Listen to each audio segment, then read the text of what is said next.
Assalamualaikum warahmatullahi wabarakatuh. Alhamdulillah, kalimat suci dan kalimat mulia yang akan selalu terucapkan dari lisan orang-orang yang menjaga kemuliaan dan hubungan baik dengan Sang Pencipta Allah.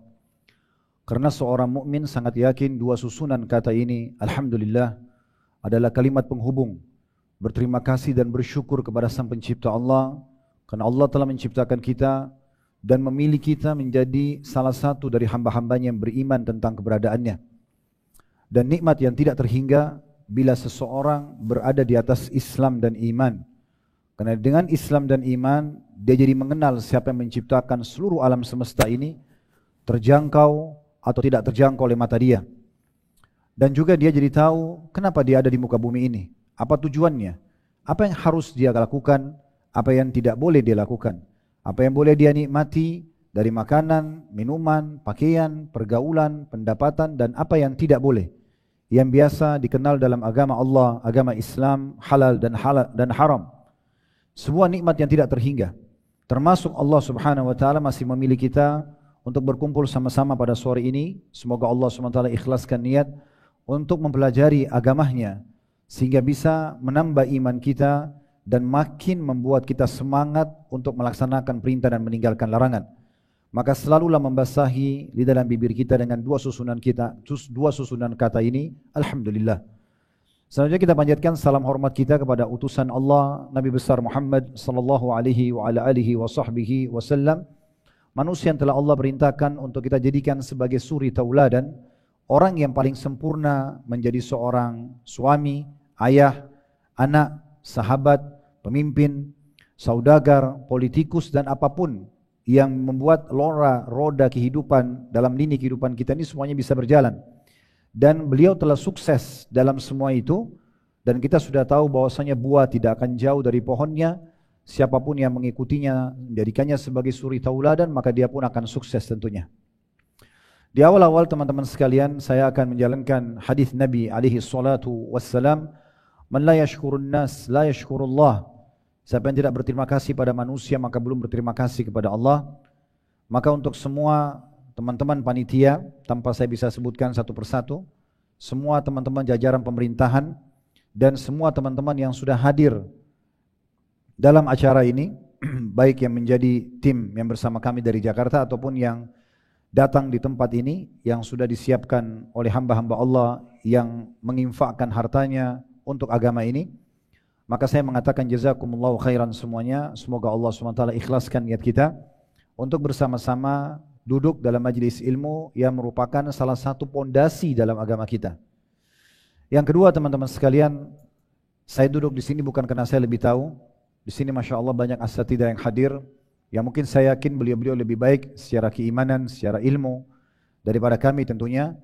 Tetapi karena ini adalah undangan, dan salah satu hak seorang muslim, idza stansahaka fansah lahu. Kalau seandainya kau diminta untuk memberikan nasihat, maka berilah nasihat. Maka setiap muslim yang memiliki walaupun sedikit ilmu, di saat dia sudah menguasai ilmu tersebut dan dia diundang untuk menyampaikan, maka dia menyampaikan. Karena dia ingin memberikan hak saudaranya muslim.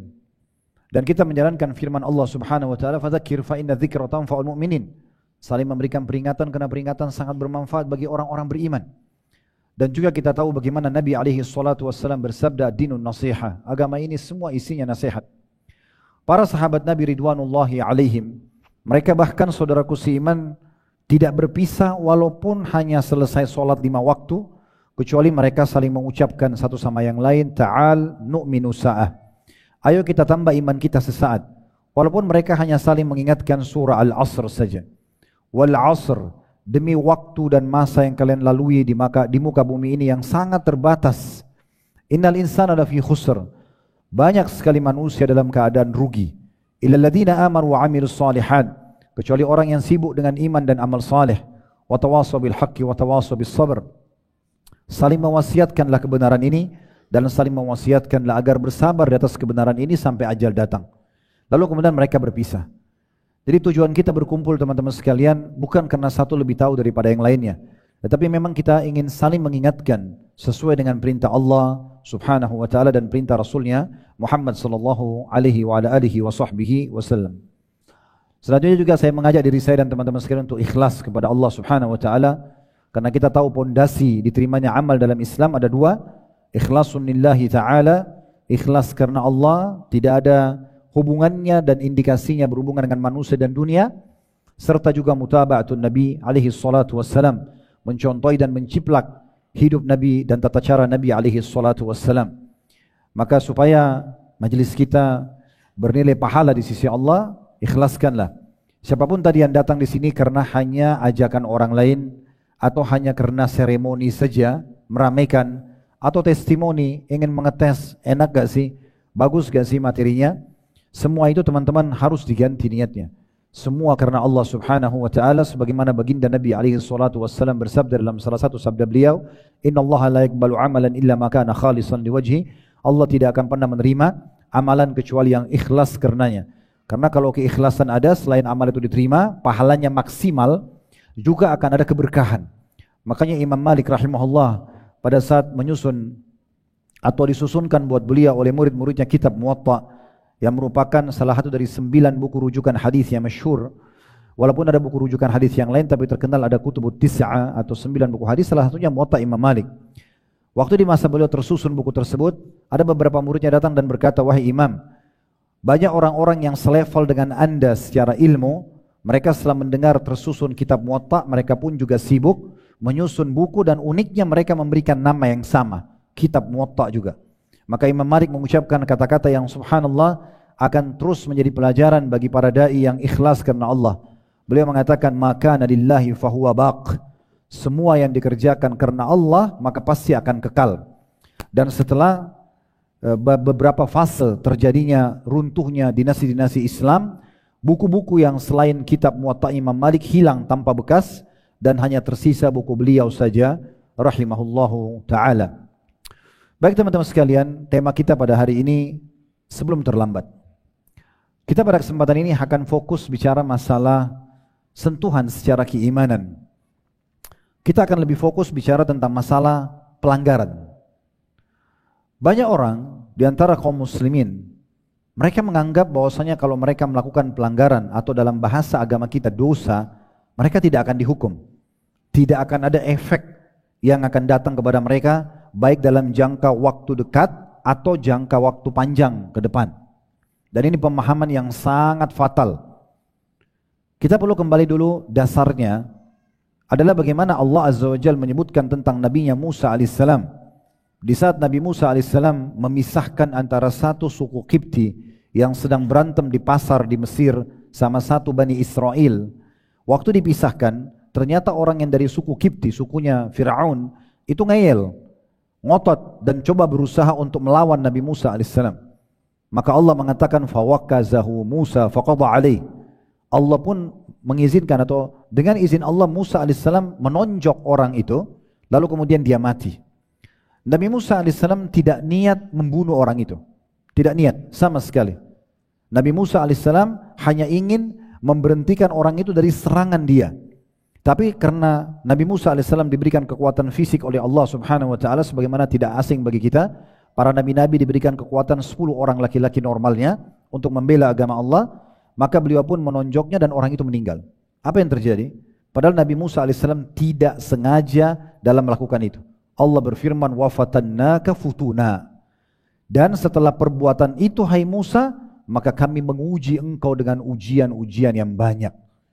Tidak sengaja membunuh, bukan maksudnya membunuh, tetapi karena dia terhitung pelanggaran dalam syariat Allah, tetap datang ujian-ujian untuk membersihkan kesalahan tersebut. Coba renungi baik-baik kejadian ini. Itu Nabiullah, nabinya Allah subhanahu wa ta'ala.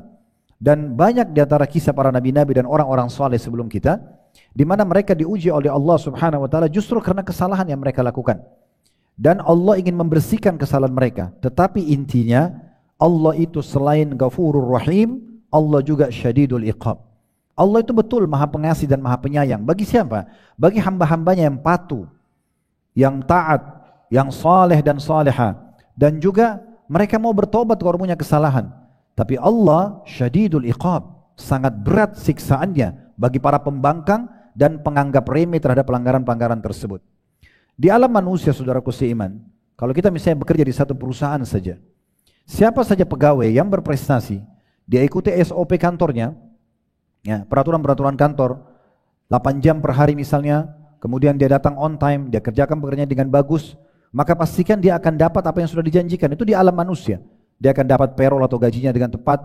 Kalau dia lembur, dia dapat bonusnya, namanya harum, kebutuhan dia dengan keluarga yang terpenuhi, kemudian bisa naik jabatan dia. Tapi di saat dia melanggar di kantor, di alam manusia saja, misal dia telat datang, misal dia melakukan satu pelanggaran, walaupun dia menganggap itu kecil, tetap saja akan ada SP atau surat peringatan dari kantor. Bahkan sudah jadi peraturan nasional biasa, ada SP1, SP2, SP3, bahkan akhirnya di PHK. Akhirnya dia dihukum, kehilangan pekerjaan, rusak nama baiknya, dan sulit dia untuk mendapatkan peningkatan jabatan di perusahaan yang sama. Misal, itu di alam manusia. Semua orang kalau melanggar akan sangat dekat dengan konsekuensi hukuman. Maka di hukum Allah Subhanahu wa taala juga sama. Makanya para ulama salaf sangat hati-hati sekali. Kalau kita mau lihat contoh yang paling jelas, baginda Nabi SAW, di mana dalam riwayat-riwayat yang sahih disebutkan kalau ada mendung, gelap gulita langit, maka Nabi SAW gelisah, mondar-mandir. Beliau sangat gelisah sampai Ummul Mukminin Aisyah radhiyallahu anha pernah mengatakannya, Rasulullah, ada apa dengan anda? Bukankah itu hanya awan mendung dan akan turun rahmat Allah? Maka kata Nabi SAW, wahai Aisyah, apa jaminannya kalau di awan itu adalah rahmat yang akan turun? Mungkin siksaan. Sampai Nabi SAW melihat betul-betul air hujan yang turun dalam bentuk rahmat, baru beliau tenang. Karena khawatirnya dengan siksaan yang bisa saja datang dari Allah Subhanahu wa ta'ala. Jadi ini berbahaya sekali kalau orang tidak memahaminya. Sehingga kadang-kadang ada orang terus lalai dengan pelanggaran dan dia tidak faham, bahkan tidak mau memahami kalau akan ada konsekuensi hukuman. Coba renungi teman-teman sekalian, kita beranjak dari surah Al-Ankabut, surah nomor 29 ayat 3. Allah Subhanahu wa ta'ala sudah turunkan Al-Ankabut, surah nomor 29 ayat 3 ini dari 1400 tahun yang lalu dan akan terus ditilawakan oleh orang beriman sampai menjelang hari kiamat nanti. Ayatnya sangat jelas yang bunyinya, am hasibal ladzina ya'maluna as-sayyi'ati ay yasbiquna sa'a ma yahkumun. Firman yang sangat jelas, terjemahannya, apakah orang-orang yang melakukan pelanggaran itu, dosa, walaupun kecil di mata dia atau kecil dalam gambaran syariat Allah Subhanahu wa taala, yang biasa kita sebut dengan dosa-dosa kecil, mereka akan luput dari hukuman kami? Sungguh buruk apa yang mereka nilai itu. Ini Allah Subhanahu wa taala berfirman. Jadi tidak ada teman-teman sekalian dosa yang dilakukan tidak ada konsekuensi hukumannya. Itu pemahaman yang harus diluruskan, ya. Bahkan kita tahu ada istilah pensucian diri dari dosa-dosa. Kita kalau pernah melakukan maksiat sebelumnya, kemudian kita bertaubat deh. Fase taubat itu akan ada setelah kita taubat, fase pembersihan. Ada saja ujian-ujian yang datang. Ujian-ujian datang itu untuk membersihkan dosa-dosa yang ada di masa lalu. Bagaimana dengar kalau dosa itu terus ada? Makanya Hasan Basri rahimahullah pada saat bertemu dengan seseorang dan orang itu sudah berumur 60 tahun, kata Hasan Basri, berapa umurmu sekarang? Dia bilang 60 tahun. Kata Hasan Basri, kalau begitu kau sudah 60 tahun menuju Tuhanmu dan sebentar lagi kamu akan sampai. Orang itu mengatakan, inna lillahi wa inna ilaihi raji'un. Kami milik Allah dan kami akan kembali kepada Allah. Kata Hasan Basri, kau tahu apa konsekuensi dari perkataanmu itu? Orang itu terdiam. Kata Hasan Basri, berarti kau mengakui bahwasanya kau akan kembali kepada Tuhanmu. Dan orang yang kembali kepada Tuhannya, berarti dia sadar dia akan dihisab oleh Allah. Baik dia akan terima, balasannya buruk dia akan dihukum. Maka orang itu mengatakan, kalau begitu, malhal, apa solusinya? Saya sekarang ketakutan nih kalau begitu. Karena sudah terlalu banyak dosa yang saya lakukan. Kata Hasan Basri, rahimahullah, terjemahannya kurang lebih ya, maka perbaiki masa depanmu yang tersisa dengan ketaatan-ketaatan, Allah akan berikan kamu pahala dengan ketaatan itu dan memaafkan masa lalumu. Tapi kalau kamu tetap dengan pelanggaranmu, maka Allah akan hukum kamu dengan apa yang sudah berlalu dan juga yang akan datang. Oleh karena itu teman-teman sekalian, kita harus faham baik-baik. Jangan menganggap remeh sebuah dosa kecil. Makanya Nabi SAW menjelaskan sifat orang beriman, kalau mereka melakukan satu dosa kecil saja, maka mereka akan menganggap seperti satu gunung yang sangat berat di punggung mereka. Karena mereka takutnya dengan hukuman yang akan datang dari Allah Subhanahu wa ta'ala. Allah itu luar biasa dalam berbuat atau menghadapi ataupun mengadili hamba-hambanya. Kita kalau buat baik, Misalnya kita buat satu kesolehan nih, kita buat sholat sunnah misalnya, atau kita sholat 5 waktu, atau kita bersedekah, atau bakti sama orang tua, itu sudah cukup untuk Allah Subhanahu Wa Taala membalas kebaikan yang satu, yang hitungan menit kita lakukan untuk sekian tahun ke depan mungkin diberikan kesehatan, keturunan, diberikan kebahagiaan. Tapi sebaliknya, bisa saja satu dosa sudah cukup mengharamkan kita dari banyak kebaikan-kebaikan. Dalam sebuah athar yang sahih disebutkan, Ibnu Umar radhiyallahu anhu berkata, saya pernah melakukan satu dosa yang bukan besar, tapi sudah cukup Allah mengharamkan saya dari sholat subuh berjamaah sebulan di masjid. Allah Subhanahu Wa Taala akan mendatangkan hukumannya. Maka harus kita fahami, perintah-perintah dalam agama, ketaatan-ketaatan kepada Allah Azza wa Jalla dipelajari untuk diterapkan. Sementara pelanggaran-pelanggaran dipelajari untuk dijauhi, bukan dicoba. Tidak perlu kita mengatakan babi itu haram, saya mau tahu dulu rasanya seperti apa. Atau zina itu haram, saya mau coba dulu rasanya seperti apa. Atau khamr itu haram, saya mau coba dulu seperti apa. Tidak perlu, dipelajari untuk dijauhi. Sebagaimana Anda kalau kerja di perusahaan, misal HRD atau bagian tenaga kerja atau kepegawaian di perusahaan itu akan mengatakan, kalau Anda bekerja, Anda on time datang, Anda kerjakan 1, 2, 3, 4, 5, ini gaji Anda, ini bonus Anda, ini jabatan yang bisa Anda raih misalnya. Tapi dia akan mengatakan juga kalau Anda melanggar, maka akan ada konsekuensi ini misalnya. Dan perusahaan tidak berharap sebenarnya kita melanggar, tapi kalau kita melanggar akan ada konsekuensi hukuman tersebut. Nah begitu juga dengan Allah Azza wa Jalla, tanpa menyamakan dengan makhluknya. Allah tidak mau kita masuk neraka, tapi Allah sudah ingatkan, kalau kau melanggar tetap akan datang hukuman tersebut. Dan ingat, hukuman Allah bukan berbohong satu kali, misalnya hitungan 10 detik kita bohong mengatakan saya tidak lakukan, lalu kemudian datang hukuman juga 10 detik saja dicambuk. Enggak, akan datang balasan terhadap hukuman tersebut berlipat-lipat ganda. Berlipat-lipat ganda, dan ini sudah tidak asing tentunya dalam statement banyak para ulama salaf, dan insyaAllah nanti akan kita lebih dalam lagi. Teman-teman sekalian, kita lebih dalam dan lebih fokus membahas tentang masalah ini. Tadi itu kurang lebih mukaddimahnya tentang pelanggaran dan bagaimana efeknya pelanggaran tersebut, dan jangan dianggap remeh. Penyesalan pada hari kiamat itu terjadi pada 3 golongan. Yang pertama adalah yang abadi selamanya di neraka. Kaum musyrikin, kaum kufar, orang-orang kafir, orang-orang munafik. Ini seringkali Allah SWT sebutkan dalam Al-Quran tentang mereka, diikuti setelah neraka, khalidina fiha, kekal di dalamnya, kekal di dalamnya. Mereka penyesalannya luar biasa gitu, ya. Susah untuk digambarkan penyesalan mereka. Kemudian yang kedua adalah usatul mu'minin, orang-orang beriman yang masuk ke neraka dulu karena timbangan amal mereka, timbangan dosanya lebih berat daripada amal solehnya, sehingga akhirnya mereka harus masuk ke neraka dulu. Mereka harus masuk ke dalam neraka dulu. Ini juga akan menyesal. Karena Allah Subhanahu wa taala menyebutkan dalam Al-Qur'an, "Yauma 'inda rabbika ka'alfi sanati mimma ta'uddun." Satu hari di sisi Tuhan Muhammad nanti di akhirat sama dengan 1000 tahun waktu di dunia. Jadi kalau mampir dulu di neraka satu hari saja, waktu akhirat 1000 tahun disiksa. Dan Allah mengatakan tentang akhirat, "La yadhuqunal mauta illa mautatal ula." Mereka tidak akan pernah merasakan kematian kecuali mati yang pertama saja. Kita bisa bayangkan teman-teman sekalian, kalau ada maling, pencuri di pinggir jalan, ditangkap dan digebukin, kemudian dia meninggal dunia, saya yakin kita sepakat sudah tidak dipukulin lagi. Kenapa? Karena orang tahu kalau orang mati tidak akan rasa lagi. Di neraka tidak ada kematian. Dipukul, disiksa, ya, sampai hancur tubuhnya. Sebagian riwayat menyebutkan sampai tersisa sebagian mereka hanya bagian kepalanya, hancur tubuhnya semua, tapi tidak mati. Ada yang tinggal tengkoraknya saja, tidak mati. Lalu Allah kembalikan lagi, pengembalian, pengutuhan kembali tubuh mereka juga sakit. Kemudian mereka disiksa lagi, begitu terus. Ini penyesalan yang luar biasa. Kemudian yang ketiga, penyesalan sebagian orang-orang yang masuk ke dalam surga, yang sebenarnya mereka bisa mendapatkan derajat yang tinggi kalau mereka memaksimalkan waktunya di dunia, tapi karena mereka malas-malasan, gak mau sholat sunnah, qobliyah, gak mau rawatib, sunnah rawatib, gak mau sholat qiyamul lail, gak mau sholat duha, gak mau zikir pagi petang, gak mau puasa Senin Kamis, gak mau lah. Kenapa? Karena kan sunnah. Ini nanti akan mendatangkan penyesalan pada diri mereka sendiri. Karena sebenarnya kalau mereka kerjakan sudah cukup untuk menambah derajatnya di surga. Kalau kita gambarkan surga itu seperti satu komplek perumahan, maka ada klaster-klasternya. Ada klaster yang paling VIP-nya, ada klaster yang misalnya A+, ya, kemudian ada yang A, ada yang seterusnya gitu ya. Ada klaster-klaster itu level-levelnya. Sebenarnya semua kita bisa mencapai klaster yang terbaik, tapi dengan cara melakukan maksimal ketaatan kepada Allah Subhanahu wa taala. Dalam sehari saja kita sudah bisa membedakan derajat kita sama orang yang di sebelah kita sebenarnya.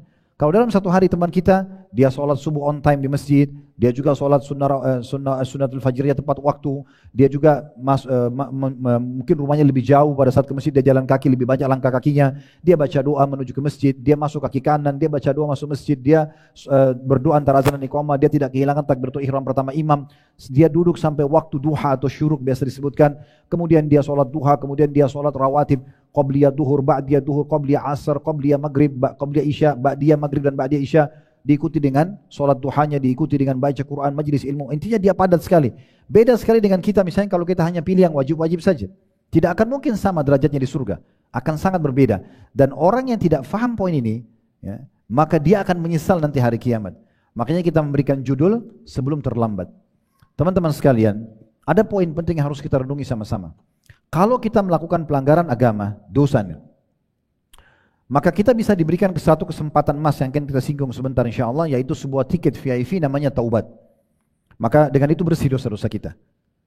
Tetapi jangan Anda merasa dengan taubat ini berarti derajat Anda nanti akan sama dengan orang yang tidak melakukan dosa yang sama, sehingga dia tidak butuh taubat khusus untuk dosanya itu dan dia terus dalam ketaatan. Misalnya ada orang berzina 3 jam di kamar hotel, di waktu yang sama ada orang tidak sedang berzina, maka dia tidak membutuhkan taubat untuk zinanya, tapi ini butuh taubat. 1 tahun kemudian pelaku zina ini bertaubat taubat nasuha, maka bersihlah dosa dia. Tidak ada ya hisab dia pada hari kiamat di dosa itu. Tetapi di 3 jam itu kosong dari amal soleh. Orang yang tidak melakukan perbuatan zina, bahkan dia misalnya dulu dalam majelis ilmu atau dia buat ketaatan-ketaatan, ini sudah tercatat baginya amal soleh yang sulit untuk dikejar oleh si pelaku zina ini. Selama orang ini terus sibuk dengan amal solehnya. Ini penting sekali untuk digarisbawahi. Dalam sebuah riwayat dinukil oleh Al-Mundhiri rahimahullah dalam At-Targhib wa Tarhib beliau, dan disahihkan oleh Syekh Al-Albani dalam Sahih Targhib wa Tarhib tentang kisah 3 orang yang masuk Islam dari suku yang sama, kemudian 3-tiganya tinggal di rumah Talha bin Ubaidillah radhiyallahu anhu. Talha bin Ubaidillah salah satu dari 10 sahabat yang masuk surga. Maka Talha bin Ubaidillah menceritakan 3 orang ini yang masuk Islam, dan di riwayat ini tidak disebutkan nama-nama mereka, cuma dari satu suku saja. Kata beliau, yang pertama ada komandan panggilan jihad lalu ikut berperang dan mati syahid. Yang kedua, ya, beberapa waktu kemudian juga ada komandan jihad ikut dan mati syahid. Tinggal yang ketiga, kata Talha, dia meninggal tapi bukan mati syahid, cuma matinya terlambat beberapa hari setelah kedua temannya. Lalu kemudian Talha bin Ubaidillah mengatakan radhiyallahu anhu, saya bermimpi bertemu dengan 3 orang ini. Uniknya, orang yang terakhir mati bukan mati syahid, justru itu berada di derajat yang paling tinggi di surga dan paling depan memimpin kedua orang yang mati syahid sebelumnya. Maka saya pun penasaran. Kalau dalam benaknya Talha radhiyallahu anhu, orang yang mati syahid pasti lebih mulia dan lebih tinggi derajatnya. Maka dia pun datang kepada Nabi SAW dan bertanya, ya Rasulullah, bagaimana saya memahami mimpi saya ini? Maka Nabi SAW sambil tersenyum mengatakan kepada Talha, wahai Talha, kenapa kau heran? Mana kamu dari amal solehnya orang yang mati terakhir beberapa hari setelah temannya mati syahid? Jadi subhanallah, lebih beberapa hari saja dan sempat sholat wajib 5 waktu, sempat zikir, sempat duha, sempat sedekah, sempat jenguk orang sakit, sempat majelis ilmu atau apa saja, sudah cukup membedakan derajat dia dengan orang yang mati sebelumnya walaupun mati syahid.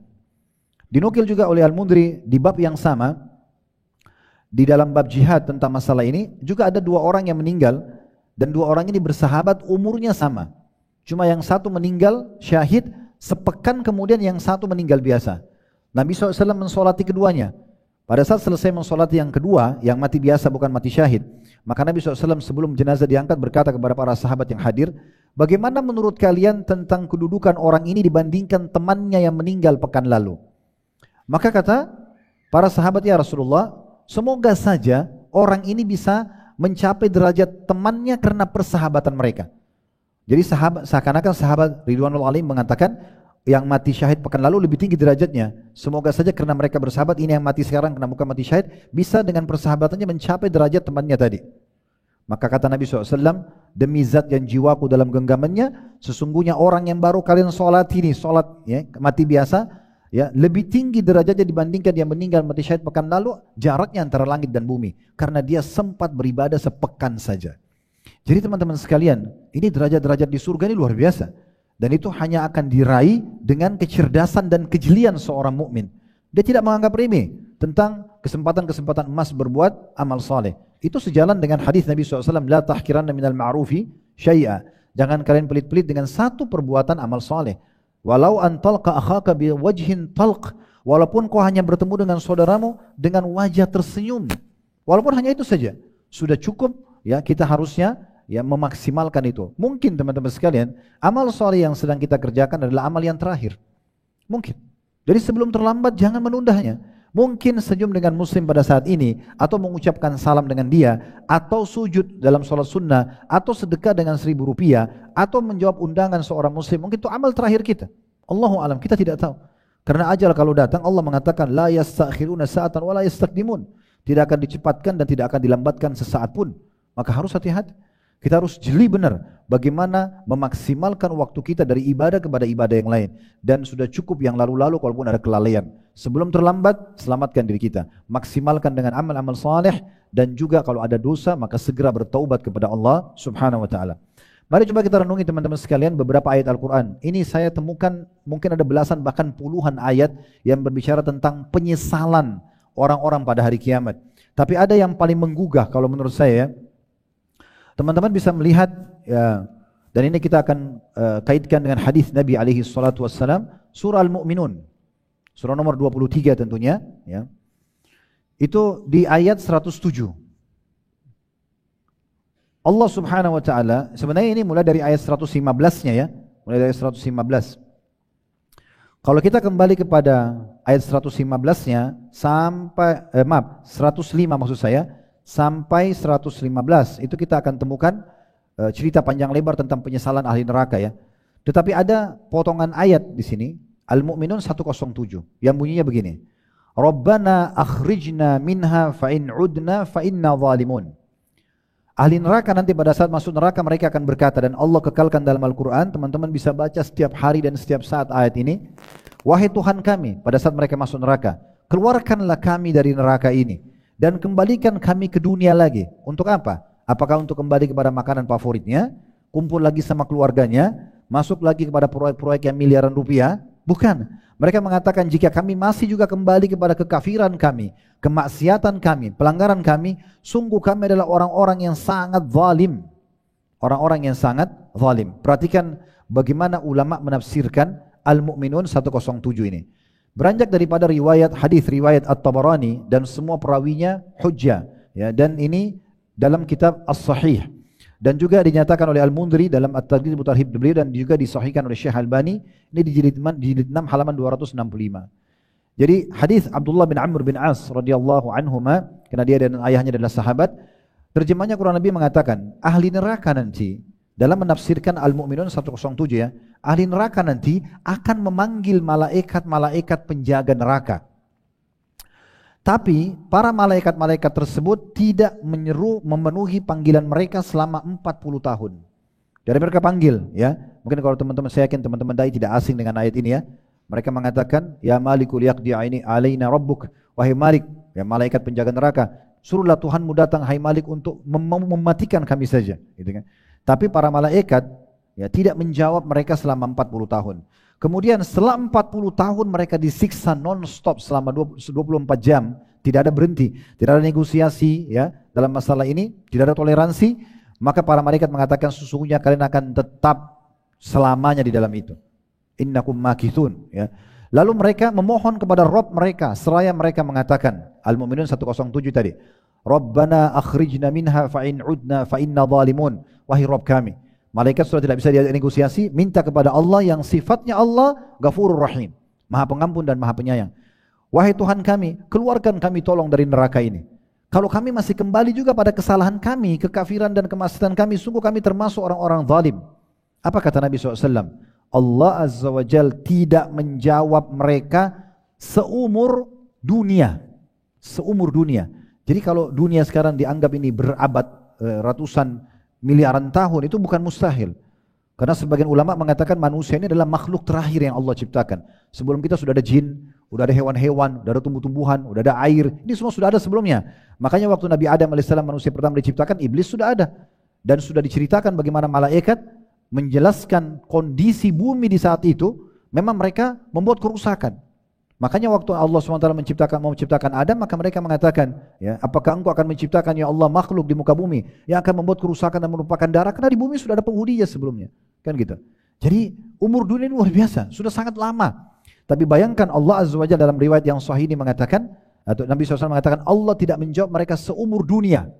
Dan setelah seumur dunia, sekian miliar tahun mungkin ya, maka Allah mengatakan lanjutannya Al-Mu'minun 108. Ikhsa'u fiha wa la tukallimun. Ikhsa'u fiha wa la tukallimun. Tinggallah kalian dalam kondisi hina di dalam neraka itu dan janganlah kamu berbicara denganku. Allah Azza wa Jalla setelah membiarkan mereka disiksa seumur dunia, maka Allah menjawab, jangan bicara sama saya. Tinggal dalam kondisi di dalam itu terhina, jangan bicara. Apa yang terjadi? Kata Nabi SAW, kemudian kaum ahli neraka itu berputus asa. Tidak ada yang bisa dilakukan kecuali mengeluarkan nafas dan menariknya dengan merintih. Suara mereka menyerupai suara keledai. Mula-mulanya mengeluarkan nafas dan akhirnya mereka merintih. Ini riwayat sahih diriwayatkan oleh Tabarani dan juga Al-Mudhir dalam Targhib Tarhib beliau. Riwayat yang lain diriwayatkan oleh Al-Hakim dalam kitab Mustadraknya dan disahihkan oleh beliau, dan Az-Zahabi juga sepakat mensahihkan hadis ini tentunya. Dan juga Syekh Albani sahihkan dalam silsilah hadis sahih nomor 1679. Hadis Abdullah bin Qais radhiyallahu anhu bahwasanya Nabi SAW bersabda, inna ahlan nari la yabkun hatta law ujriyatis sufunu fi dumu'ihim lajarat wa innahum la yabkuna dama, yakni makanad dam'i. Artinya ahli neraka benar-benar akan menangis penuh dengan penyesalan pada hari kiamat, sehingga jika perahu-perahu dijalankan pada air mata mereka yang tergenang, niscaya bisa berjalan. Sesungguhnya mereka menangis darah, yakni sebagai ganti air mata mereka. Ini riwayat-riwayat yang sahih menjelaskan tentang masalah penyesalan. Dan terlalu banyak tentunya ya, saya bilang tadi ada puluhan ayat-ayat Al-Quran tentang masalah penyesalan. Di antaranya juga kita bisa lihat surah Saba.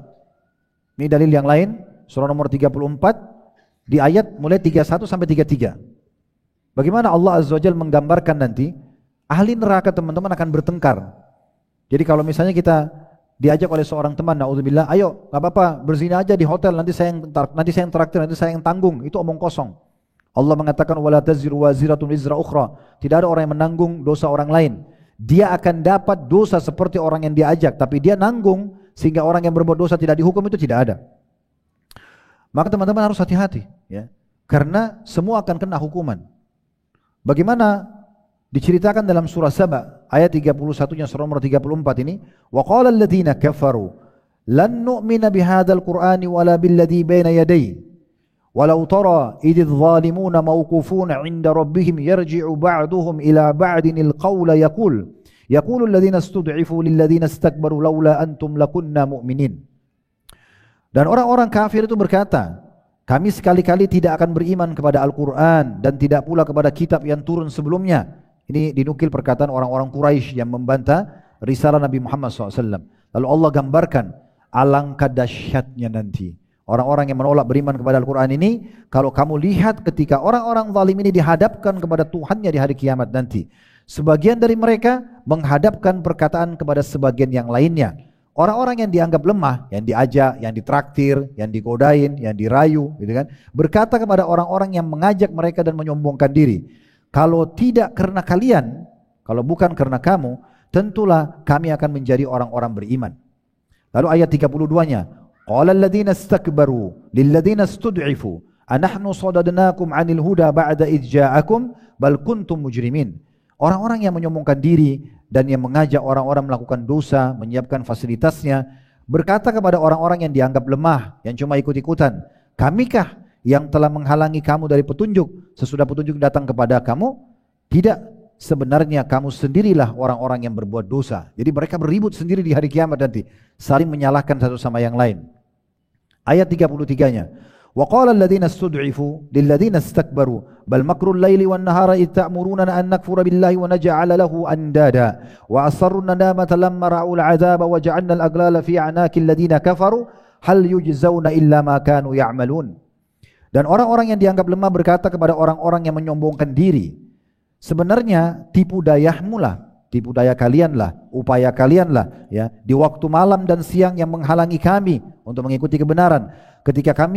Ketika kamu menyuruh kami supaya kami kafir kepada Allah dan menjadikan sekutu-sekutu baginya, kedua belah pihak menyatakan penyesalan tak kala mereka melihat azab. dan kami pasang belenggu di leher orang-orang kafir itu. Mereka tidak dibalas melainkan dengan apa yang telah mereka kerjakan. Tapi saksi bahasan kita teman-teman sekalian adalah bagaimana mereka menyesal. Penyesalan datang. Saya tambah dengan sebuah ayat lagi. Sebenarnya cukup banyak ayatnya ya. Tapi ya, ayat ini perlu kita renungi sama-sama. Ini surah Al-Furqan. Ayat 27 sampai 28 ya. Surah Al-Furqan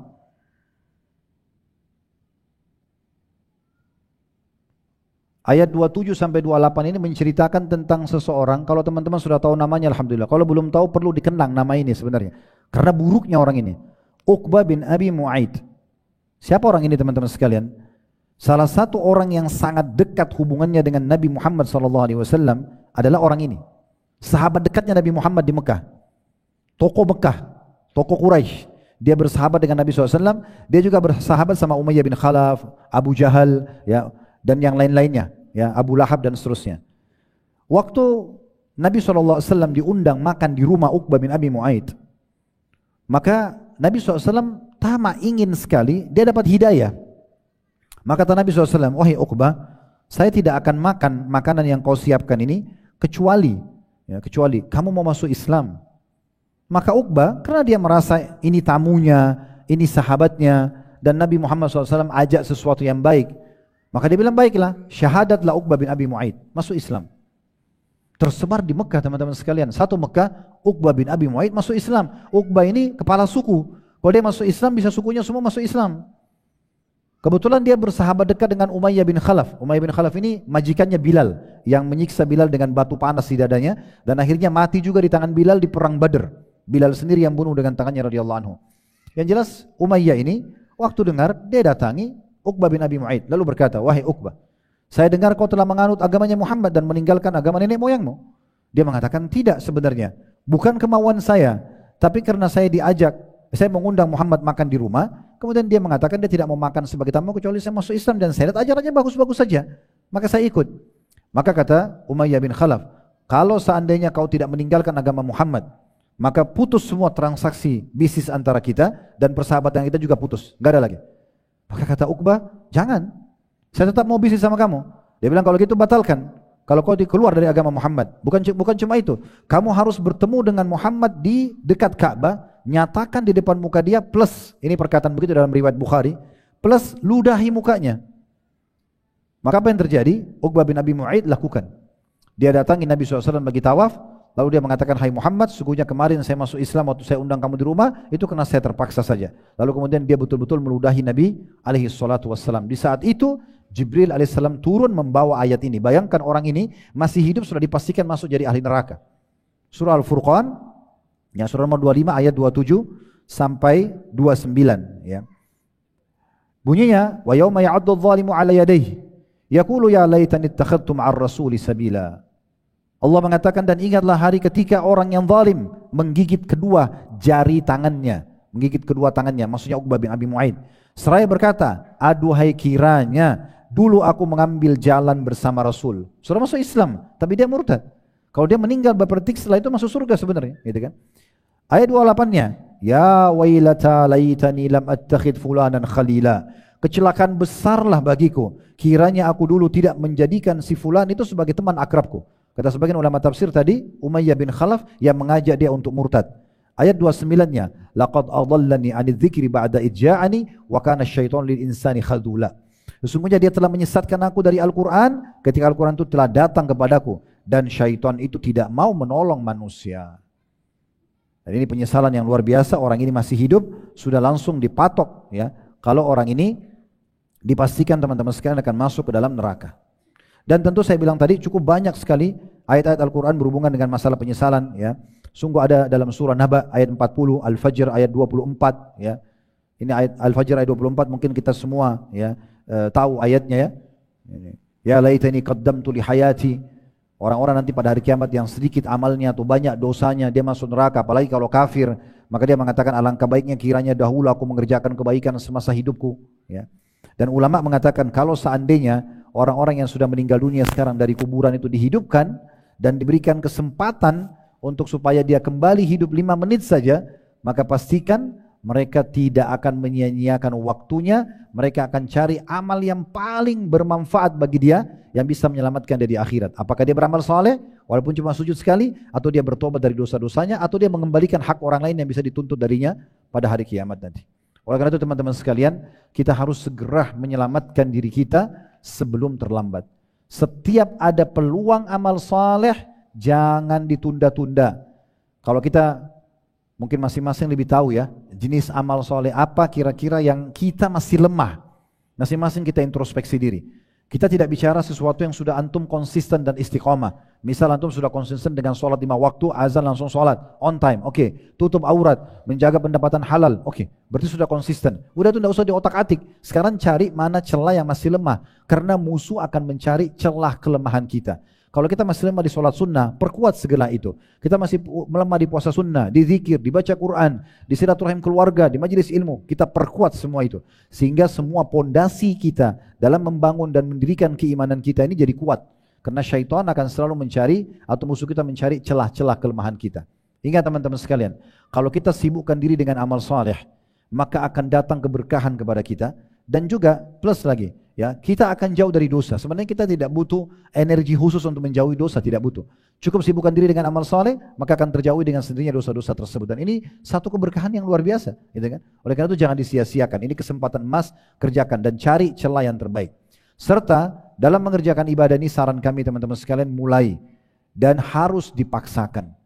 Saya sering sampaikan dalam pengajian-pengajian, ini motivasi buat diri pribadi, lalu kemudian saya berbagi pada teman-teman semuanya. Ibarat kita sama syaitan ini sedang berada di garis start. Garis start. Akan lomba lari ini. Selama kita tidak memulai lari kita, langkah kaki kita, maka syaitan di sebelah kita akan terus menjatuhkan kita. Kamu nggak bisa, kamu akan kalah, kamu nggak usah lakukan, kamu tunda saja, nanti saja dan seterusnya. Kapan sebenarnya kita bisa membendung syaitan yang akan menggoda kita setiap kita mau melakukan ketaatan? Di saat kita sudah memulainya. Mulai dulu, walaupun berlari kecil, apalagi kalau kita sudah berlari kencang, maka itu jauh lebih baik. Nah di sini kalau kita berlari kencang teman-teman sekalian, syaitan tidak bisa menggoda kita kecuali dia harus juga berlari sekencang kita, dan itu pun belum tentu ada pengaruhnya. Coba kita bayangkan kalau kita sedang berlari kencang dan ada rival kita, lawan kita sudah berlari di sebelah, dia teriak sekeras apapun, persentase suara dan godaan dia yang sampai kepada kita itu kecil sekali. Mungkin dari 100% cuma 20-30%. Selebihnya ditiup oleh angin tidak bisa kita dengar. Kenapa? Karena kita sudah berlari kencang. Begitulah ibaratnya orang kalau sudah mengerjakan amal soleh, dia konsisten menjaganya, syaitan kelabakan untuk menggoda dia. Gitu kan? Jadi harus dimulai dulu dan harus dipaksakan. Ingat firman Allah Subhanahu wa taala, "Walladzina jahadu fina lanahdiyannahum subulana." Orang-orang yang berijtihad, berjihad, orang yang memaksakan diri menuju ke jalan-jalan kami, kami akan tunjukkan mereka ke jalan-jalan kami. Kita harus memulainya. Begitu juga teman-teman sekalian, kalau kita punya kesalahan-kesalahan, kalau kita punya dosa-dosa, segera ambil tiket VIP ini. Ini tiket VIP ini luar biasa gitu. Saya dari dulu sering dengar ceramah tentang tiket VIP ini. Awal-awalnya dianggap seperti biasa saja. Tapi subhanallah makin lama terjun di medan dakwah, makin bergelut dengan segala macam suka duka kehidupan, makin saya rasakan kelas VIP-nya tiket ini. Ini adalah taubat. Taubat teman-teman sekalian, luar biasa ini. Kembali kepada Allah Azza wa Jalla difahami dengan makna yang sebenarnya, ini tiket VIP. Bayangkan sabda Nabi SAW, "At-taibu minadz-dzambi kaman la dzambalah." Orang yang bertaubat murni, tulus kepada Allah, maka sama dengan orang yang tidak punya dosa sama sekali. Ini satu karunia yang luar biasa. Bayangkan teman-teman kalau Allah Azza wa Jalla tidak kasih kita kesempatan taubat, ini susah sekali. Berarti akan ada konsekuensi hukuman yang terus-menerus berlanjut sesuai dengan kehendak Allah Subhanahu wa ta'ala. Oleh karena itu saya menganggap ini sebuah hadiah, sebuah bonus, solusi dari semua cobaan yang sedang datang. Jalan keluar dari semua musibah yang sedang datang. Obat paling mujarab untuk semua penyakit. Dan juga cara terbaik untuk menang dari semua gangguan makhluk. Penyebab datangnya rezeki dan puncaknya tiket ke tempat abadi dan impian setiap orang beriman surga. Itulah taubat. Ini luar biasa. Kita akan lebih fokus bahas tentang poin ini teman-teman sekalian. Karena amal saleh kita tinggal baca keutamanya dan kita kerjakan. Kalau taubat ini masih banyak orang yang suka nunda-nunda.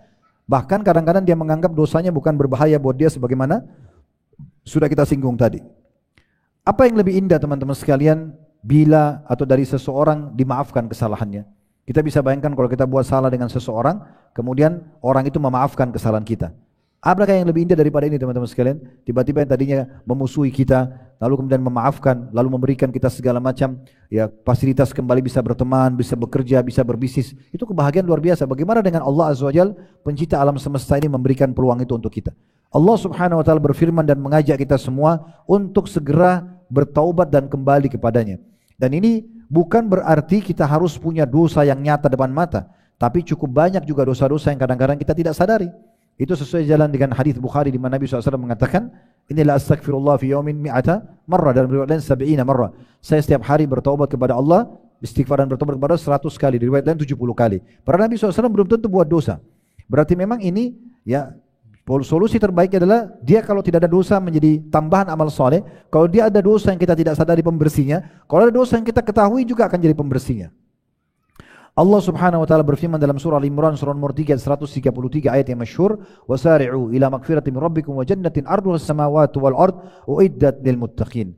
Bersegeralah kalian, berlumba-lumbalah kalian kepada pengampunan Tuhan kalian, dan kejarlah setelah pengampunan tersebut surga. Udah stop dari dosa-dosa lagi, sekarang sibuk dengan amal-amal soleh yang membuat kalian mendapatkan derajat tinggi di surga, yang surga itu luasnya seluas langit dan bumi, hanya dijanjikan untuk orang-orang yang bertakwa atau patuh. Dalam surah Al-Maidah surah nomor 5 ayat 74, Allah Azza wa Jalla juga berfirman, afala yatubuna ilallahi wa yastaghfiruna wallahu ghafurur rahim. Kenapa mereka atau tidakkah mereka bertaubat kepada Allah dan segera beristighfar kepadanya, sementara Allah itu adalah Zat yang Maha Pengampun dan Maha Penyayang. Allah juga berfirman ya dalam surah Al-Muzammil ayat 20 surah nomor 73, wastaghfirullah innallaha ghafurur rahim. Beristighfarlah kalian kepada Tuhan kalian, sesungguhnya Allah itu Maha Pengampun dan Maha Penyayang. Mungkin ada teman-teman yang terbisik di benaknya, saya sudah biasa istighfar kok. Oh, bahasanya tentang masalah istighfar. Permasalahannya begini teman-teman, banyak orang di antara kita cuma mengucapkan dengan lisan. Ulama menyebutkan di antaranya Dr. Sa'id Al-Qahtani dan beberapa ulama-ulama penulis buku di masa kita sekarang menulis tentang adanya tingkatan-tingkatan zikir.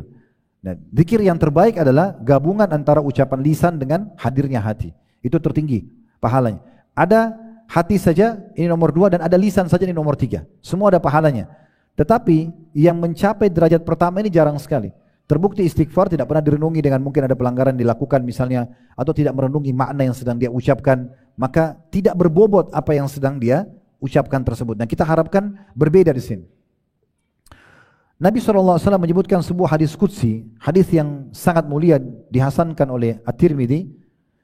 Kata Nabi SAW, qala Allah Ta'ala, Allah yang maha tinggi berfirman, ya ibna Adam, wahai anak Adam, lau balagat dhunubuka ananas samai thumma astaghfartani ghafartu laka wala ubali.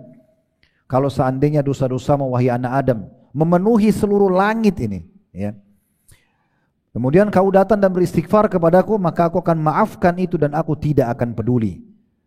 Begitu juga Ibnu Abbas radhiyallahu anhu menyebutkan tentang firman Allah Subhanahu wa taala dalam surah Hud surah nomor 11 ayat 3. Bunyi ayat ini, Hud ayat 3, wa anistaghfiru rabbakum thumma tubu ilaihi yumatti'kum mata'an hasanan ila ajalin musamma. Artinya, dan beristighfarlah kalian kepada Tuhan kalian dan bertobatlah kepadanya, maka dia akan memberikan kenikmatan yang terus menerus kepada kalian sampai ajal datang atau batas waktu yang sudah ditentukan.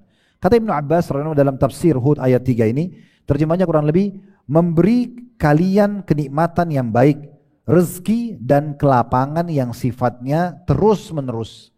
Jadi istighfar dan taubat ini akan menutup hukuman-hukuman Allah dan membuka kelapangan dan rezeki yang luar biasa di luar daripada ya yang terlintas di benak seseorang. Jadi istighfar dan taubat itu bukan hanya sekedar memaafkan kesalahan, tapi akan memberikan mata'an hasana, kenikmatan yang terus menerus yang tidak pernah berhenti, yang menyenangkan seseorang.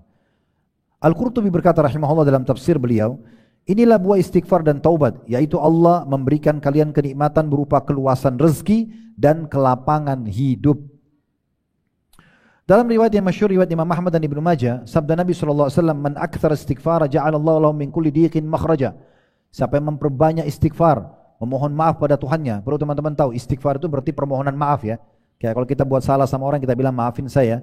Taubat itu, kalau kita bilang astagfirullah wa atubu ilaih, taubat itu berarti mengikrarkan tidak akan mengulanginya.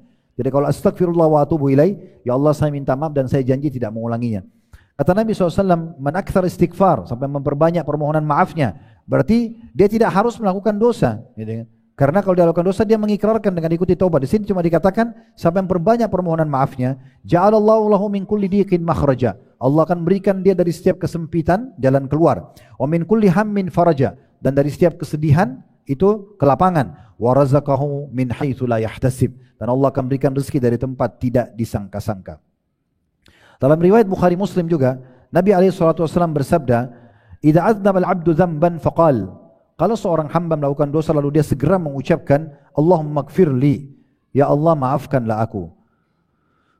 Fayaqulu Allah azza wa jalla, Allah azza wa jalla akan berfirman, "Aznaba 'abdi dzamban fa'alima anna law rabban ya'khudhu bidz-dzambi wa yaghfiru adz-dzamba 'abdi."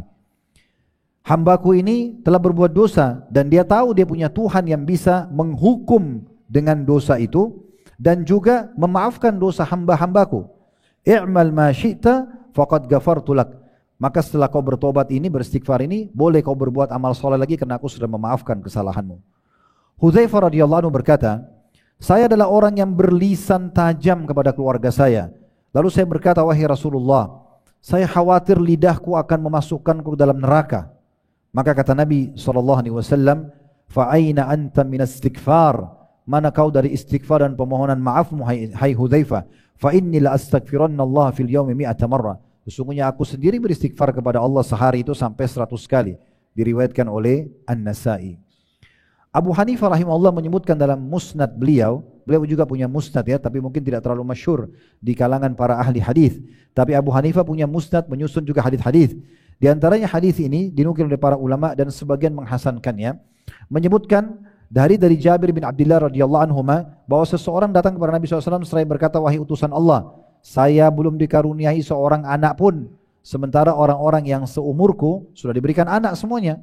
Seakan-akan dia minta solusi dari Nabi alaihi salatu wassalam. Maka kata Nabi SAW, fa'aina anta min kathrati istighfar wa kathrati sadaqah turzaqu bihima. Mana kamu dari memperbanyak istighfar, permohonan maafmu kepada Allah, walaupun kamu tidak melakukannya atau sedang tidak melakukan dosa, dan juga memperbanyak sedekah, berbagi dari sebagian harta yang Allah berikan, dengan keduanya lah engkau akan diberikan rezeki. Dinukil dalam sebuah riwayat bahwasanya iblis berkata kepada Allah Azza wa Jal ketika Allah melaknatnya, wahai Rabbku, demi keperkasaanmu aku akan menipu anak Adam selama ruh-ruh mereka masih ada dalam badan mereka. Maka Allah Azza wa Jal berfirman, wa izzati wa jalali, demi kemuliaanku dan kemahabesaranku, la akfiranna lahum madamu yastaghfiruni, aku akan terus memaafkan mereka selama mereka memohon ampun kepadaku. Ada sebuah hadis sederhana tentang istighfar, kalau kita amalkan sangat baik ya. Hadis ini diriwayatkan oleh Tirmidzi dan juga oleh Abu Dawud, kemudian Al-Hakim, dan Al-Hakim sendiri mensahihkan riwayat ini ya. Bunyinya, kata dari Abu Sa'id Al-Khudri radhiyallahu anhu, Nabi SAW bersabda, man qala hina ya'wi ila firashi, siapa yang mengucapkan pada saat dia menuju ke tempat tidurnya di malam hari, astaghfirullahal azim alladzi la ilaha illa huwal hayyul qayyum wa atubu ilaihi 3 marrat atau 3 marrat. Siapa yang pada saat menuju ranjangnya mau tidur malam hari lalu dia mengatakan, astaghfirullahal azim, aku memohon maaf kepada Allah yang Maha Agung, alladzi la ilaha illa huwal hayyul qayyum wa atubu ilaihi, ya, yang tidak ada Tuhan yang berhak disembah kecuali Dia yang Maha Hidup dan terus-menerus mengurus makhluknya, dan aku taubat kepadanya atau mengikrarkan tidak akan mengulangi kesalahan 3 kali, ghafarallahu lahu dzunubu wa in kana mithlu zabadil bahr, Allah akan maafkan dosa-dosanya walaupun sebanyak buih di lautan, wa in kana adada warakis syajar, dan walaupun dosanya sebanyak lembaran daun-daun pohon, wa in kanat adadi ramlil alij, walaupun sebanyak butiran pasir yang bertebaran, wa in kana adada ayyamid dunya, walaupun sebanyak jumlah hari-hari dunia. Wa fi riwayat, dan riwayat lain, gufirat dzunubu wa in kana farra minaz zahaf, akan dimaafkan dosa-dosanya walaupun dia lari dari kancah peperangan. Dan kita tahu dari peperangan ini adalah ya luar biasa dosa besarnya, termasuk 7 induk dosa besar ya, tapi bisa dimaafkan dengan mengucapkan istighfar ini, astaghfirullahal azim alladzi la ilaha illa huwal hayyul qayyum wa atubu ilaih.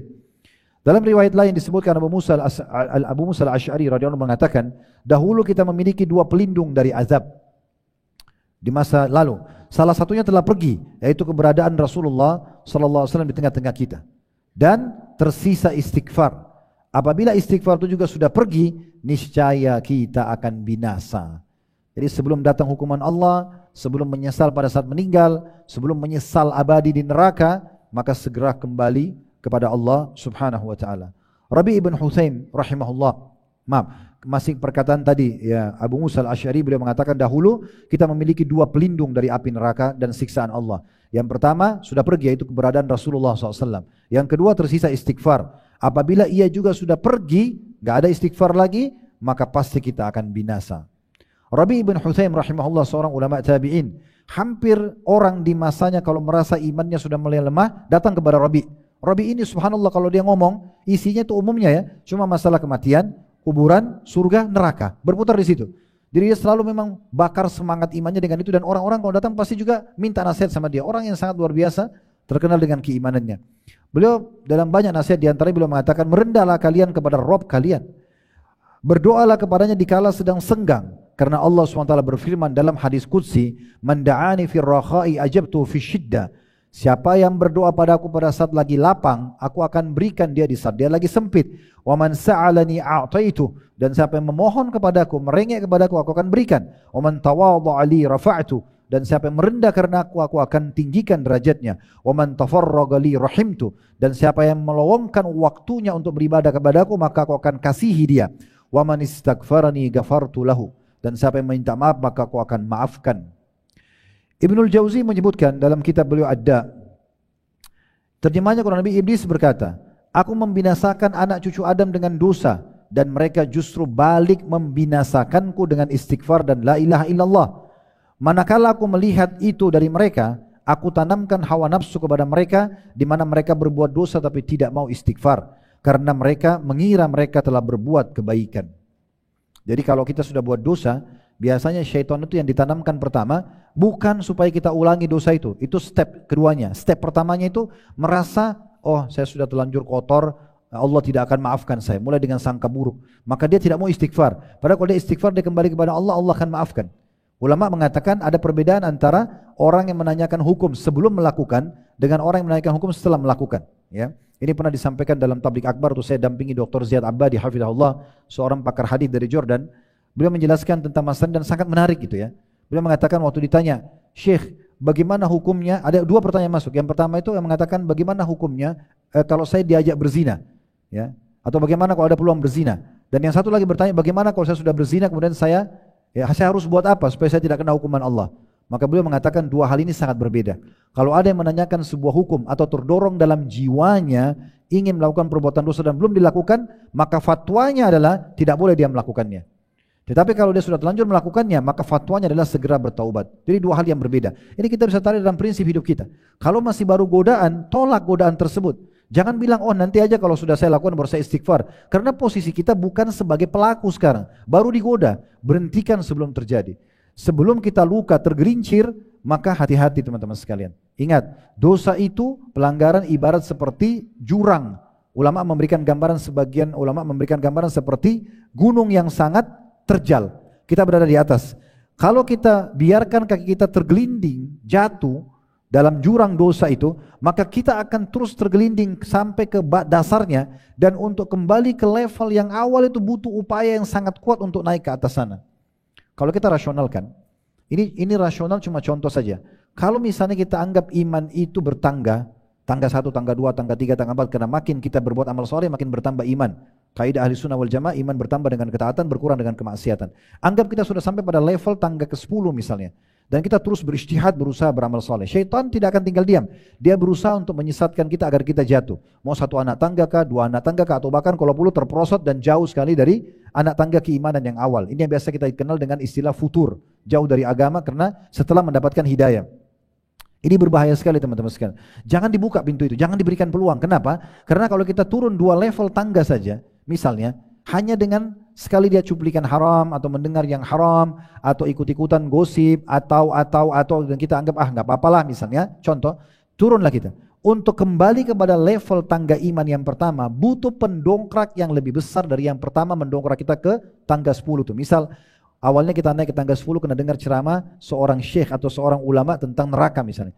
Di saat kita lagi futur, lalu kita mau kembali ke level itu, kita dengarkan ceramah yang sama tidak akan cukup. Butuh pendongkrak yang lebih besar. Oleh karena itu jangan dibuka peluang itu. Karena butuh upaya yang luar biasa untuk menaikkan kembali diri kita ke level yang pertama. Selanjutnya Qatadah mengatakan rahimahullah, Al-Quran menunjuki kalian penyakit. Semua sumber permasalahan kalian Al-Quran sudah kasih gambaran. Dan sekaligus menunjukkan kepada kalian obatnya. Tadi saya sudah bilang ya, di awal pertemuan kita. Solusi yang terbaik teman-teman sekalian ya. Sebuah hadiah, bonus, solusi selamat dari segala macam cobaan, keluar dari segala macam musibah, sembuh dari segala macam penyakit, keluar dan selamat dari gangguan-gangguan makhluk, penyebab datangnya rezeki, puncaknya tiket mendapatkan tempat abadi di surga, itu adalah segera kembali kepada Allah subhanahu wa ta'ala. Jadi sumber masalah kita sebenarnya satu, kata-kata dari rahimahullah. Al-Quran sudah menyampaikan kalian sumber penyakit dan semua permasalahan kalian dan juga menyampaikan kepada kalian obatnya. Maka beliau mengatakan penyakit kalian adalah dosa dan pelanggaran. Ini yang dari awal tadi kita sebutkan. Kita sedang membahas masalah pelanggaran, ya. Dan obatnya adalah istighfar. Obatnya adalah istighfar. Ali radhiyallahu anhu mengatakan, yang aneh adalah kalau ada orang binasa padahal keselamatan ada bersamanya. Ditanyakan kepada beliau, apa keselamatan yang Anda maksudkan? Kata Ali, istighfar. Dan beliau juga mengatakan tidaklah seorang hamba diilhami oleh Allah subhanahu wa ta'ala untuk beristighfar dengan lisannya kecuali ya Allah tidak akan mengazabnya. Jadi kalau Allah masih mudahkan lisan kita mau mengucapkan itu luar biasa. Luqman al-Hakim yang sangat masyhur dalam sebagian pendapat dikatakan beliau adalah seorang nabi yang Allah sebutkan dalam Al-Quran walaupun tidak masuk dalam 25 nabi dan rasul ya. Beliau berwasiat kepada anaknya, wahai anakku, Allah memiliki wahyu, Allah memiliki waktu, beberapa waktu yang mustajab, diterima doa. Tidak ditolak orang yang minta pada saat itu. Maka jangan sia-siakan dengan memperbanyak istighfar. Kita tahu Nabi Adam AS waktu buat salah teman-teman. Dikeluarkan dari surga. Apakah Nabi Adam AS minta kepada Allah dikembalikan ke surga? Nanti kita jawab itu. Nabi Yunus AS waktu ditelan oleh ikan paus. Apakah beliau minta untuk dikeluarkan dari perutnya ikan paus? Kan ini jadi pertanyaan ini. Kenapa? Kenapa mereka tidak minta? Kenapa Nabi Adam tidak bilang, ya Allah kembalikan saya ke surga? Nabi Yunus kenapa enggak bilang, ya Allah keluarkan saya dari mulut ikan paus ini? Ayat-ayat Al-Quran menjelaskan bukan seperti itu. Nabi Adam AS mengatakan, Rabbana zalamna anfusana wa illam takfir lana wa tarhamna lakunanna minal khasirin. Wahai Tuhan kami telah zalimi diri kami. Kalau kau tidak maafkan kami, maka kami termasuk orang-orang rugi. Nabi Yunus AS mengatakan, la ilaha illa anta subhanaka inni kuntu minadh dhalimin. Ya tidak ada Tuhan yang berhak disembah kecuali Engkau dan aku termasuk orang zalim. Kenapa mereka minta ampun? Di sini dibahas oleh para ulama. Karena ternyata permohonan maaf kepada Allah itu selain menghilangkan dan menyelamatkan dari hukuman, buktinya Nabi Adam AS dimaafkan, Nabi Yunus dikeluarkan dari mulut ikan paus dan dikembalikan ke Nainawa, negeri yang tadinya ditinggalkan berdakwah dan dianggap kesalahan itu. Lalu Allah berikan hidayah kaumnya. Satu-satunya kaum yang dapat hidayah pada saat siksaan Allah sudah nampak depan mata hanya kaum Yunus saja alaihissalatu wassalam.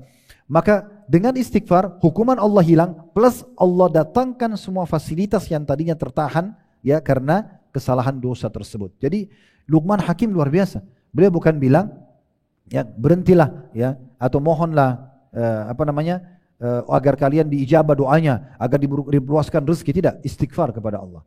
Jadi istighfar menggabungkan keduanya, dimaafkan kesalahan selamat dari hukuman plus diberikan kebutuhan kita. Kemudian Aisyah berkata, Tuba itu nama lainnya surga. Ya. Bagi yang mendapatkan banyak istighfar di buku catatan amalnya. Sebagian ulama memaknakan tuba adalah keberuntungan. Bagi orang yang mendapatkan istighfar banyak tercatat dalam buku amalnya.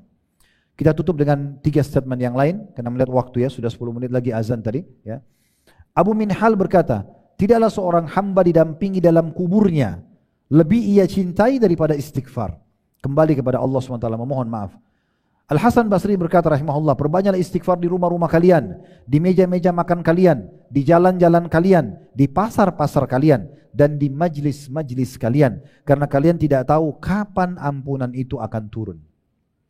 Sebagai penutup perkataan Ibnu Taimiyah rahimahullah, bagi orang yang masih merasa ada sesuatu yang menghambat dadahnya, masih belum lapang, pikirannya masih sumpek, ya, permasalahannya masih belum selesai, proyeknya belum berhasil, ya, angan-angan dan doanya masih belum dikabulkan, istighfar. Ini poin yang luar biasa.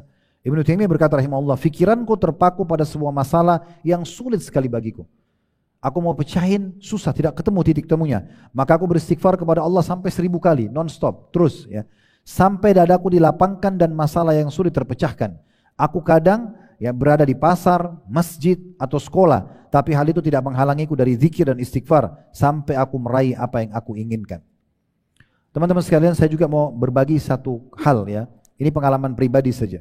Saya pernah di tingkat kelas 3 SMA waktu itu di kota Madinah. Karena saya masuk di Jamiah Islamiyah dulu di kampus Madinah itu SMA. Mungkin ada sekitar beberapa 6 orang kalau tidak salah dari Indonesia itu diterima SMA, masih kecil kami ya. Yang lainnya semua teman-teman Masya Allah diterima kuliah waktu itu. Di tingkat 3 kelas 3 SMA ada satu pelajaran salah satu grammar bahasa Arab namanya balaghah. Dan ini butuh hafalan dan konsentrasi full. Di malam ujian, subhanallah, dari habis duhur selesai keluar dari kelas, saya tutup dengan ini, kemudian saya coba pergi ke masjid kampus, kemudian coba menghafal. Tidak bisa faham, subhanallah.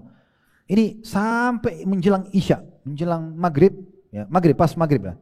Waktu itu tahunnya tahun 92 ya. Mungkin teman-teman sini 92 ada yang baru lahir barangkali ya. Jadi tahun 92 itu ya belum ada handphone, ya masih telepon biasa, ya masih telepon koin dulu di kampus saya masih telepon koin. Saya kok nggak bisa paham ini. Sahabat dekat saya, adik kandungnya Dr. Sulaiman Rahili. Beliau sekarang sudah profesor tentunya, masyhur, beliau syekh yang masyhur rujukan sekarang banyak dai-dai. Adik kandungnya langsung dibawanya namanya Dr. Muhammad Rahili. Sahabat dekat saya, sering ke Indonesia sama-sama. Beliau di Fakultas Hadis, waktu itu dia di hadis, saya masih SMA, ya. Kemudian saya coba telepon ke rumahnya pakai telepon koin waktu itu, antara maghrib isya. Saya bilang, Muhammad, coba datang dulu. Ada waktu enggak? Ya, saya ini dari tadi belajar balaghah ini enggak masuk-masuk, saya enggak paham. Bisa kamu bantu enggak? Karena memang dia di kuliah hadis mumtaz, dia kaum laut, Masya Allah. Dia datang ke kampus, subhanallah, dia datang, kemudian duduk sama saya. Begitu duduk, di masjid ketemu antara maghrib isya, dia bilang sama saya, kenapa hadis? Saya bilang, saya dari tadi muraja ini, enggak paham-paham nih. Susah sekali paham ini balaghah. Biasanya saya paham, tapi ini saya coba hafal lupa. Apa solusinya? Bahasa dia begini, saya masih ingat. Dia bilang, Khalid, kamu masih punya wudu? Saya bilang, ya masih ada wudu. Perlu teman-teman ketahui sebelum saya lanjutkan kisahnya ya. Bagi yang pernah di Madinah tidak asing tentu. Di Madinah itu nggak ada karaoke, nggak ada diskotik, perempuan semua berhijab. Hiburan kita kalau di kampus dulu dari kamar ke sekolah, ke asrama, ke lapangan olahraga atau ke Masjid Nabawi. Nggak ada yang lain ini. Artinya bukan kita bilang selamat dari dosa, tapi pintu-pintu dosa itu tertutup sekali di Madinah itu. Di masa itu ya, sangat terjaga, Masya Allah. Yang jelas, lalu dia bilang sama saya, Khalid, kau punya wudu? Iya ada. Coba berdiri sekarang, menghadap kiblat, sholat sunnah 2 rakaat, niatkan sholat taubat. Bilang saja, niat dalam hati untuk sholat taubat, sholat 2 rakaat. Saya tanpa banyak berpikir, masih ada wudu hadap kiblat, saya niatkan, menjalankan hadis Nabi SAW, siapapun yang berbuat dosa lalu dia bersuci, lalu dia sholat 2 rakaat, kemudian istighfar, kecuali Allah maafkan, lalu saya sholat. Habis salam, istighfar cuma 2 kali atau 3 kali. Subhanallah, saya duduk itu teman-teman, ya. Itu hanya dari waktu itu sampai azan Isya. Belajar sama beliau, semua saya faham pelajaran itu. Dan Masya Allah nilainya besok sangat bagus. Subhanallah. Berarti apa yang dikatakan Ibnu Taimiyah tadi itu luar biasa itu, ya. Luar biasa betul-betul. Memang kadang-kadang ada penghalang-penghalang kita tidak sadar itu disebabkan karena dosa kita, walaupun kita menyangka diri kita tidak buat dosa. Jadi terlalu banyak solusi yang diberikan oleh Allah SWT justru karena kembali kepada Allah Azza wa Jalla. Allahu a'lam. Kalau ada benar dari Allah dan itu bisa kita terima dan kita amalkan. Kalau ada salah murni dari saya mohon dimaafkan tentunya. Subhanakallahumma bihamdika asyhadu an la ilaha illa anta astaghfiruka wa atubu ilaik. Wassalamualaikum warahmatullahi